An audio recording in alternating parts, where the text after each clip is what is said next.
Mike Mentzer no solo fue un excepcional atleta y genio del culturismo, sino un revolucionario pensador que desafió los esquemas de su tiempo, cuestionó las reglas establecidas y cuyo legado dejó una marca imborrable en el culturismo. A pesar de que su carrera fue corta, se consolidó como una de las figuras más influyentes de este deporte. Fue el primer culturista de la historia en recibir un puntaje perfecto de 300, y sus métodos de entrenamiento de alta intensidad siguen siendo debatidos hasta el día de hoy.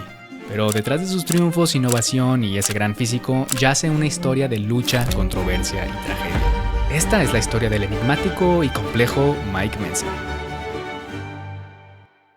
Era un 15 de noviembre de 1951 cuando nació Michael John Mentzer en Ephrata, Pensilvania, Estados Unidos, un pequeño pueblo de granjeros y comunidades menonitas predominantemente. Su padre, de ascendencia alemana, era un conductor de camiones que no tuvo la oportunidad de recibir una educación formal. Sin embargo, le enseñó a Mike desde una muy temprana edad el valor del trabajo y la disciplina con distintas labores y responsabilidades caseras. Mike describe a su padre también como una persona de mentalidad fuerte, con una gran integridad que siempre defendió sus creencias e ideales. No se dejaba pisotear por nadie e inclusive a veces un rebelde. Esto tendría una fuerte influencia en Mike y moldearía ese carácter tan distintivo de él.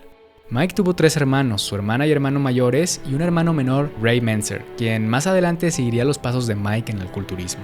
En la escuela, Mike destacaba por sus excelentes calificaciones, siempre siendo el mejor alumno de su clase, y desarrollando desde muy joven un interés por la lectura, la filosofía y el funcionamiento del cuerpo humano. Esto es lo que más tarde lo llevaría a perseguir una carrera en medicina y psiquiatría, pero antes de perseguir este camino, algo más se encontraba en su destino. Una tarde de 1962, cuando Mike tenía tan solo 11 años, acompañaba a su madre a la farmacia local. Mientras su madre realizaba algunas compras, Mike se puso a ver las revistas, cuando de pronto una en específico capturó por completo su atención. Una edición de la revista Iron Man que presentaba en la portada al Mr. Universo del año Bill Pearl. Fue en ese momento cuando Mike supo sin lugar a dudas que eso era lo que él quería hacer. Y Bill Pearl se convertiría en uno de sus ídolos. Su madre le compró la revista y en cuanto llegó a casa leyó atentamente cada una de las páginas. Para la Navidad de ese mismo año, su padre le regaló su primer conjunto de pesas. Mike pasó todo el día de Navidad en el sótano entrenando con sus pesas nuevas. Así continuó durante todo un año entrenando en su casa por su cuenta. Y al cabo de este tiempo, Mike ya comenzaba a notar un cambio significativo en su físico. Su padre, impresionado con el compromiso y determinación de Mike, contactó a un amigo suyo que era powerlifter, John Myers. Él tenía un gimnasio mucho más completo en la cochera de su casa, así que John y otro amigo de él, que era pesista olímpico, invitaron a Mike a entrenar con ellos 3 veces por semana. Fue aquí donde Mike aprendió los movimientos básicos y levantamientos olímpicos. También John lo alentaba a entrenar pesado, teniendo una gran influencia en el estilo de entrenamiento que Mike adoptaría. Es por eso que Mike siempre se consideró no solamente un fisicoculturista, sino también un atleta de fuerza. En 1965, John llevó a Mike a Nueva York a ver un concurso de culturismo, aunque este no era cualquier concurso. Era nada más y nada menos que el primer Mr. Olympia de la historia, y donde participaba el legendario Larry Scott, quien fue uno de los que influyó a toda una generación de culturistas. Ese día marcaría por completo al joven Mentzer, pues allí se solidificó su sueño de alcanzar la tarima del Mr. Olympia. Al regresar a casa, Mike tomó una de sus revistas y escribió al reverso de la portada lo siguiente: Mike Mentzer, Mr. América, 1972. Mike Mentzer, Mr. Universo, 1974. Y Mike Mentzer, Mr. Olympia, 1976. Para él, estas no solamente eran ambiciones, eran un compromiso. Estaba apenas por cumplir los 14 años de edad, pero no tenía duda alguna de que para sus 20 podía llegar a convertirse en uno de los mejores culturistas del mundo. Mike siguió entrenando en su casa y en la cochera del amigo de su padre.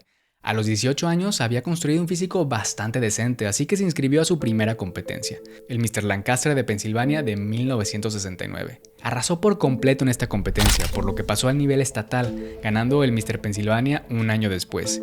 Y así fue como empezaba a sumergirse en el mundo del culturismo amateur. Mike, siendo un joven inquieto queriendo desafiar la autoridad de su padre y escapar de su dominio, como suele ser común en un joven de 18 años, decidió enlistarse en la Fuerza Aérea, donde sirvió durante 4 años. Esto fue lo que lo llevó a Washington. Durante este tiempo, Mentzer no pausó sus sueños de culturismo, por lo que seguía entrenando e inclusive ingresó al Mr. América de 1971. Pero el nivel de este concurso era mucho más elevado y la competencia fue brutal. El gran Casey Viator fue quien se terminó llevando la victoria y Mike quedó en 10º lugar. Casey Viator era alumno de un hombre llamado Arthur Jones, un inventor y diseñador de máquinas de gimnasio que también estaba desarrollando una nueva teoría de entrenamiento de alta intensidad, a la cual llamaba el sistema Nautilus. Casey había visto a Mentzer en la competencia y había notado algo especial en él, por lo que se le acercó para comentarle que tenía una gran genética y que debería hablar con Arthur Jones, dándole su teléfono. Algunos días después, Mentzer llamó a Jones, pero no tuvieron una conversación normal. Fue una llamada de horas en la que Arthur Jones procedió a darle una cátedra a Mike, hablándole con el lenguaje más preciso y objetivo posible sobre la ciencia del entrenamiento, la habilidad limitada del cuerpo humano para recuperarse y la frecuencia óptima de entrenamiento. Mike, después de esa plática, se dio cuenta que realmente no sabía tanto, que no era el virtuoso de entrenamiento como pensaba y que memorizar rutinas de las revistas no te convertía en un experto. Esto fue un completo abrir de ojos para Mentzer. Mike y Arthur Jones continuarían una larga relación en la que Jones fue prácticamente uno de sus mentores, pues no solamente cambió el enfoque de Mentzer para entrenar, sino que influyó profundamente en su forma de pensar, pues era un apasionado por el pensamiento lógico, la razón y la ciencia. Y Mentzer, siendo un hombre culto y letrado, claramente se identificaba con estas cualidades. El año de 1972 se acercaba, y como recordarán, este era uno de los años en la inscripción de la revista donde Mike había puesto como meta alcanzar el título de Mr. América. Pero precisamente aquí es donde la vida de Mentzer comenzaría a tomar un giro desafortunado. Mike tuvo una fuerte lesión en el hombro derecho al estar realizando aperturas de pecho con mancuernas. Esto lo mantendría 8 meses fuera del gimnasio. Aparte de esto, sus responsabilidades dentro de la Fuerza Aérea incrementaron considerablemente. Mike trabajaba turnos de 12 horas y aparte llevaba un segundo trabajo en donde a veces tenía que trabajar por las noches. La inactividad del entrenamiento estaba ocasionando que comenzara a deprimirse, pues claramente notaba que estaba fuera de forma y ganando peso. También su moral se estaba viendo afectada y estaba perdiendo claridad sobre el rumbo que quería tomar en la vida. A pesar de estar luchando contra una depresión, Mike temía el llegar a la mitad de su vida con el profundo arrepentimiento de no haber perseguido su máximo potencial. Fue este miedo lo que lo motivó a poner en orden su vida de nuevo, por lo que decidió ingresar a la universidad y enrolarse en el programa de premedicina, con el objetivo de convertirse en psiquiatra, dejando la Fuerza Aérea. Fue aquí donde conoció a una mujer llamada Kathy Gelfo, de quien se enamoraría y mantendría una relación por más de una década. Gradualmente su apetito por los hierros regresaba, así que retomó el entrenamiento, aunque debido al poco tiempo disponible que tenía para los estudios, Mike comenzaba a aplicar los métodos que había discutido con Arthur Jones. Entrenaba solamente 3 veces por semana, con una intensidad alta pero una duración corta. Mentzer estaba de regreso, y ahora ponía la mira en el Mr. América de 1975, que estaba siendo organizada por Franco Colombo en Los Ángeles, California. Mike llegó pesando 89 kilos y con un excelente acondicionamiento. Estaba seguro de que podía ganar esta competencia, aunque esta seguridad se fue desvaneciendo en cuanto vio a Robbie Robinson y la forma que este competidor traía. Mentzer supo en ese instante que simplemente no iba a tener un resultado favorable, y no se equivocó, pues Robinson ganó la competencia y Mentzer ocupó el tercer lugar después de Roger Callard. A pesar de que no ganó, este evento marcó un punto clave en la carrera de Mentzer, pues fue allí donde conoció a Joe Weider, quien le había estado poniendo mucha atención a Mentzer durante la competencia. Al final del día, Weider se le acercó para ofrecerle una sesión de fotos y una entrevista. Esto culminaría en la primera portada de Mentzer en la revista de culturismo más importante de la época, con un artículo completo. En el artículo, Mentzer escribió sobre los métodos de entrenamiento que utilizaba. Muchos se sorprendían de que Mike solo entrenaba 3 veces por semana y realizaba solamente de 3 a 5 series por grupo muscular. Esto comenzó a ocasionar algo de controversia entre culturistas,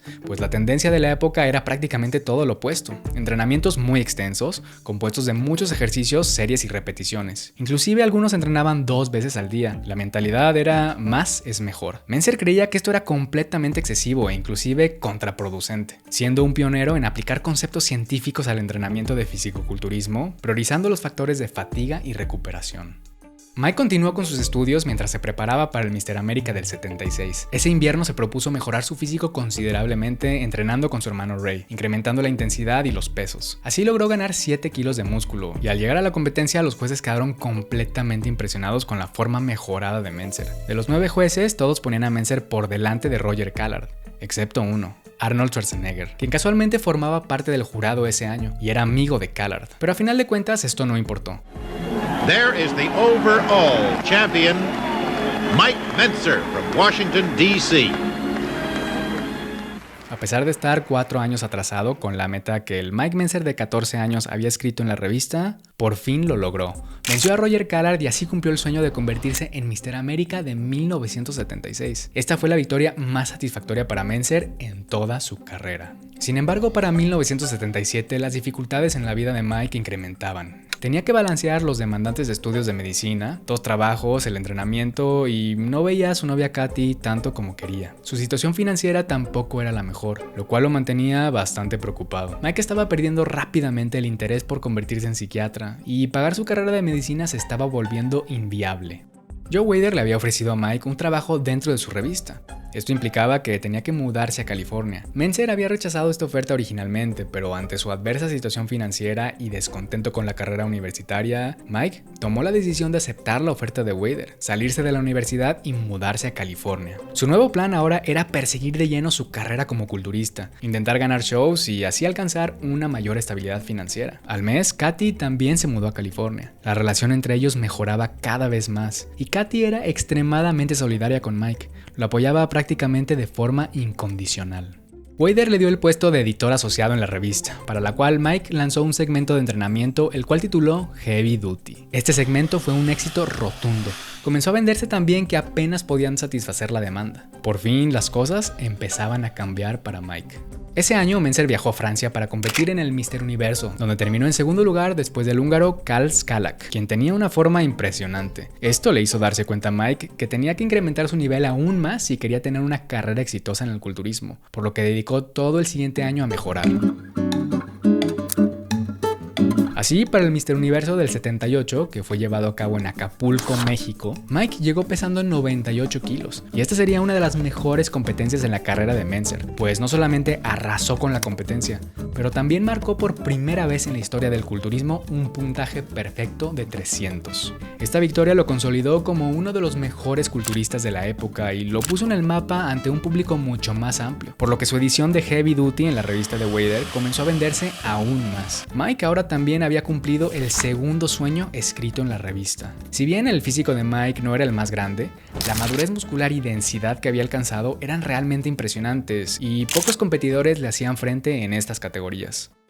En febrero de 1979, Mike aseguró otra victoria profesional en la Copa del Sur en Florida, aunque posterior a esto quedaría en segundo lugar ante Robbie Robinson en Pittsburgh y de nuevo en la Noche de Campeones de Nueva York ante Danny Padilla. El verano de ese año, el culturismo tendría que pasar a segundo plano para Mentzer, pues recibió una llamada donde le informaban que su madre había caído enferma y 2 semanas más tarde falleció. Esto devastó a Mike, su motivación se desplomó por completo, dejó de entrenar durante 6 semanas y comenzó a comer desenfrenadamente, hasta el punto en que, en palabras del mismo Mike, dejó de parecer culturista. La Mr. Olympia del 79 se acercaba y Mentzer sabía que no podía dejar pasar esta competencia. Debía recuperar la motivación y volver a levantarse. De otro modo, no debutaría en la Olympia y las posibilidades de alcanzar este sueño se agotarían. Así que decidió comenzar la preparación.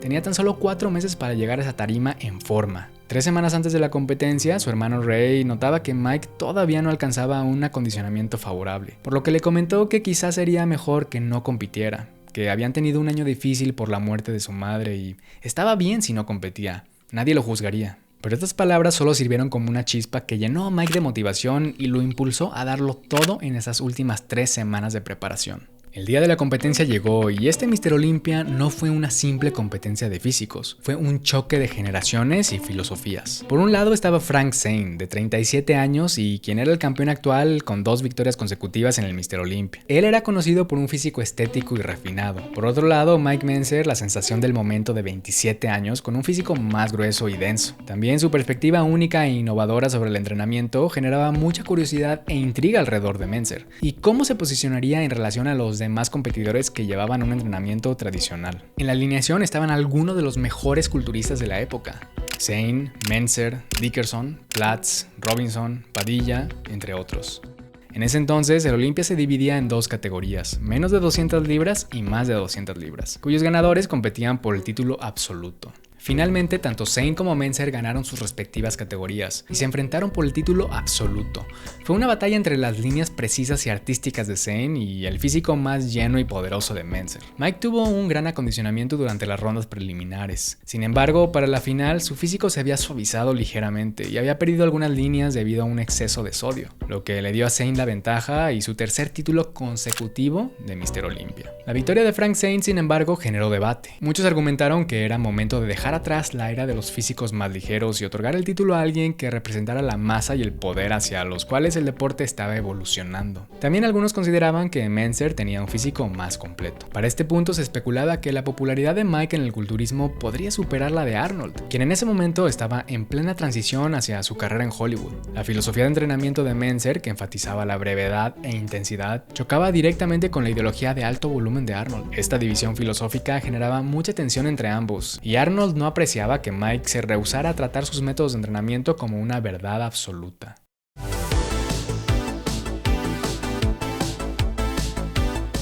Una nueva década comenzaba y Mentzer se había instalado como uno de los favoritos para el Mr. Olympia de 1980, para la cual se estaba sometiendo a un estricto régimen, comenzando la preparación con 8 meses de anticipación y manteniendo la dieta, el entrenamiento, el cardio y el descanso como su prioridad absoluta. También dedicaba mínimo 2 horas diarias a la lectura y estudio de filosofía. Mike estaba desarrollando una obsesión por alcanzar la excelencia máxima en todos los aspectos de su vida, pero esto lo llevaría por un camino peligroso. Mike comenzaba a experimentar con el consumo de anfetaminas, no con fines recreativos, sino como una ayuda ergogénica para sustentar su demandante estilo de vida, pues esta droga puede ayudar a mantenerse más alerta y activo. Mentzer estaba consciente de algunos efectos secundarios, pero no dimensionaba la gravedad de abusar de esta sustancia. En octubre de 1980, los mejores culturistas de la época viajaban a Sydney, Australia, en donde se llevaría a cabo la Mr. Olympia de ese año. Pero lo que estaba por suceder en esta competencia marcaría un antes y un después en el culturismo, y es considerada la Mr. Olympia más controversial de la historia.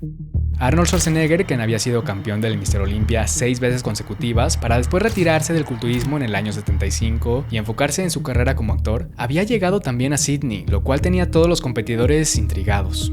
Arnold decía que solo estaba allí para comentar el evento para la televisora CBS, pero justo un día antes de la competencia, anunció que también participaría para perseguir su 7º título. Muchos competidores, incluido Mentzer, estaban completamente indignados, y algunos otros, como Frank Zane, sentían lástima y creían que este regreso de Arnold resultaría en un fiasco, pues ya no tenía el físico de antes y solo se pondría en ridículo. Era la mañana del 4 de octubre, el día de la competencia, y la tensión en el aire era palpable. Los competidores estaban más estresados de lo normal. A Mentzer no le olía nada bien este regreso inesperado de Arnold, pues era bien sabido que Arnold nunca jugaba limpio. Siempre andaba con juegos psicológicos para bajar la moral de los demás competidores. Actuaba de forma deshonesta y nadie confiaba en él. Aparte de que siempre buscaba causar controversia para ser el centro de atención. Y este día no fue diferente. De los 16 competidores, 15 habían firmado una petición para que se eliminaran las 2 categorías y que fuera una sola categoría abierta en la competencia. Arnold fue el único que no la firmó.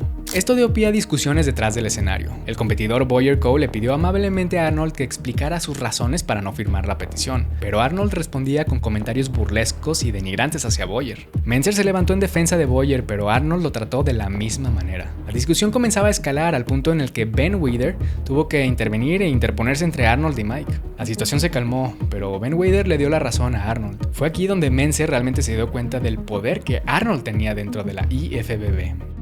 Mike llegó a la competencia pesando 100 kilos con un porcentaje de grasa muy bajo. Todo el esfuerzo de su preparación definitivamente se notaba. Su calidad muscular había alcanzado la cúspide, siendo esta probablemente la mejor forma de Mike en toda su carrera y se sentía más preparado que nunca. Pero cuando Arnold se paró en el escenario, todos se sorprendieron de su acondicionamiento, o debería decir más bien, la falta de este. La espalda, pectoral y bíceps mantenían gran parte de la masa que había tenido en su época dorada, pero las piernas, tríceps y sección media simplemente ya no eran las mismas. Algunos expertos dirían que Arnold estaba a un 80% de lo que era antes. Ya no era esa figura invencible que alguna vez lo fue. En contraste, el físico de Mentzer y otros competidores representaban el epítome de una nueva era en el culturismo, con una musculatura rocosa y densa, mientras que el regreso de Arnold se sentía como una reliquia del pasado. Frank Zane, quien era otro de los favoritos para ese año, había sufrido una fuerte lesión, por lo que no llegó en su mejor forma. Sin embargo, Chris Chris Dickerson, Boyer Coe y Mike Mentzer presentaban físicos impecables. Cualquier persona con el mínimo conocimiento de culturismo pondría a alguno de estos competidores por delante de Arnold, pero a final de cuentas, como era de esperarse, le dieron la victoria a Arnold. Chris Dickerson se llevó el segundo lugar, Frank Zane el tercero, Boyer Coe el cuarto y Mike Mentzer el quinto lugar. En este punto, Arnold ya era prácticamente una celebridad. Mantenía una relación personal con Joe y Ben Weider, e inclusive algunos integrantes del jurado eran amigos suyos, lo que hacía toda esta situación aún más injusta. Era evidente que le daban la victoria a Arnold simplemente por lo que representó para el culturismo en el pasado, por su estatus de celebridad y sus relaciones personales dentro de la IFBB, y no porque realmente tuviera el físico superior. Los competidores estaban absolutamente enfurecidos y el público abuchaba a Arnold. Este evento marcó profundamente a Mentzer. Quedó completamente decepcionado del deporte y comenzó a llenarse de amargura. De aquí en adelante no solamente su carrera se iría en picada, pero su vida también. Mike y otros competidores decidieron dejar de competir en la IFBB como forma de protesta. Cuando Mike daba seminarios, hablaba negativamente de lo ocurrido en Sydney y criticaba fuertemente a Arnold y a toda la organización de la IFBB, por lo que eventualmente fue vetado. Dejó la revista de Weider y para 1982 se encontraba en fuertes aprietos financieros de nuevo. En el 83, Arthur Jones contrató a Mike y a su hermano Ray para que trabajaran en proyectos de investigación. Sin embargo, las cosas no progresaron como Mike esperaba, y 6 meses después, Mentzer y Jones terminaron la relación laboral. Después de esto, Mike consiguió trabajo como editor para la revista Workout, siendo uno de los trabajos que Mike describe como uno de los más placenteros de su vida. Pero eventualmente este proyecto también fue cancelado. Este mismo año, Mike experimentaría fuertes golpes emocionales. Su padre, a quien Mike idolatraba, falleció, al mismo tiempo en que estaba lidiando con la ruptura de su relación con Katy. Las razones exactas de esta ruptura realmente no son conocidas, pues no están bien documentadas, pero uno puede asumir que tendrían que ver con el consumo de anfetaminas y alcohol que seguía incrementando considerablemente en este periodo de la vida de Mike. Todo esto estaba llevando a Mentzer a tener brotes psicóticos y comportamientos extremadamente bizarros. Se rumora que se le veía caminando desnudo por las calles de Los Ángeles, profesando sobre el fin del mundo y teorías conspiracionales, siendo arrestado múltiples veces. Algunas de estas historias son simples rumores y otras son ciertas. Talk about negative things. Remember one day I was walking to Gold's Gym and Mike's in the gutter laying there like a drunken guy. I'm like, oh my God, Mike. He didn't hear me. I'm like, then he walked in when we were training and warming up, taking his pictures off the walls. But I felt so sad for Mike. I'm like, Mike. I was worried about him. I'm like, wow, Mike. You know, he was the guy that, you know, he's intellectual, the guy that was the scientist. He had a great mind. I'm like, what a great bodybuilder. That's the way we should be, you know? The epitome of what a bodybuilder is all about. And I think what Mike carried was the bitterness of losing to Arnold. To him, it was not subjective. And it was not a subjective sport, you know, and it was supposed to be accurate. And he could have won. Lo que definitivamente es verdad es que Mike estaba luchando contra sus demonios. Pasaron 5 años en los cuales fue institucionalizado varias veces, hasta que 2 viejos amigos de Mike, Julie McNew y John Little, comenzaron a ayudarlo financiera y psicológicamente. Para el inicio de la década de los 90, Mentzer logró mantenerse libre de anfetaminas durante 18 meses y por fin comenzaba a ver la luz y a recuperar su claridad mental. Comenzó un negocio de entrenamiento personal en el Gold's Gym, el cual creció considerablemente con una lista de clientes que apenas podía manejar, y publicó su libro titulado Heavy Duty, en donde condensaba toda su filosofía y sus métodos de entrenamiento. Se vendió como pan caliente. Algunas personas creen que Mentzer simplemente copió las teorías de Arthur Jones y supo venderlas, pero esto está alejado de la realidad, pues Jones desarrolló la teoría del entrenamiento de alta intensidad, pero fallaba al momento de la aplicación y llevarlo a la práctica, aparte de que no tomaba en cuenta el factor de variación individual, por lo que aplicaba una sola medida para todos. Mike Mentzer profundizó y perfeccionó las teorías de Jones a través de la práctica con cientos de clientes e inclusive culturistas profesionales. Eventualmente, Mike regresó a la escena del culturismo, pero no como competidor. Viajó hasta Inglaterra para conocer a un joven culturista con un futuro prometedor y que se estaba preparando para su debut profesional. Este joven era Dorian Yates. Dorian era seguidor de los métodos de Mentzer y los ponía en práctica. Esto, ante el mundo del culturismo, le daba la máxima validación a Mentzer y a su programa Heavy Duty, pues inclusive cuando Yates ganó el Mr. Olympia, le dio crédito al método de alta intensidad de Mentzer. Este fue un momento crucial que restableció y redimió la imagen de Mentzer ante el mundo. Posteriormente, Mike y su hermano Ray se asociaron con Darren Yates para formar una línea de ropa deportiva, la cual tuvo bastante éxito. El 9 de junio del 2001, Mike y Ray trabajaban en la grabación para su nueva serie de videos de entrenamiento. Después de un largo día de trabajo, Mike se quedó despierto hasta tarde, pero la mañana siguiente, Ray encontraría el cuerpo de su hermano sin vida. Mike había sufrido un infarto a sus 49 años de edad, probablemente debido a una combinación del uso de fármacos anabolizantes y el abuso de anfetaminas en el pasado.